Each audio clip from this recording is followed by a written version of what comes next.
sozinho eu só errei, vem me livrar de mim. Mais uma vez, Senhor, me confesso a Ti pelos vacilos e mancadas que tanto eu cometi. Já não aguento mais andar sem direção, caminhando com a morte na completa escuridão.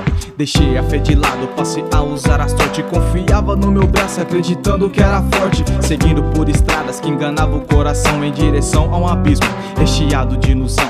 Meus pés estão cansados, o meu corpo está fraco, somente Tua palavra para me tirar esse fardo. Eu sei que vou encontrar, está em todo lugar, posso te sentir aqui.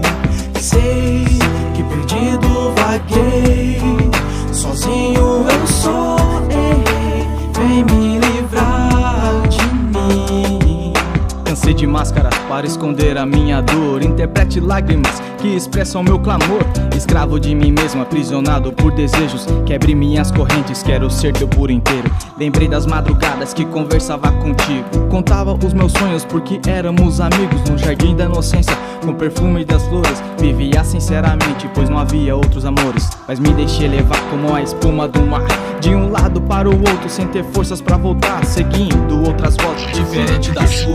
Passei a mudar de faces, assim como faz a lua, embriagado na mentira pra esquecer a verdade. Acordei da ressaca, espero que não seja tarde. Estou arrependido, nem mereço ser teu filho, mas estar em seus braços é o que eu mais preciso. Quanto tempo esperei, sentado na sacada, olhando ao horizonte, mas você nunca voltava. Meu peito apertava, saudade expandia, queria ver teu riso, pois era a minha alegria. Enfim, um dia esperado hoje chegou, receba meu abraço, te dou o meu amor. O que passou fica pra trás, será esquecido. O luto acabou, pois ressuscitou o meu filho.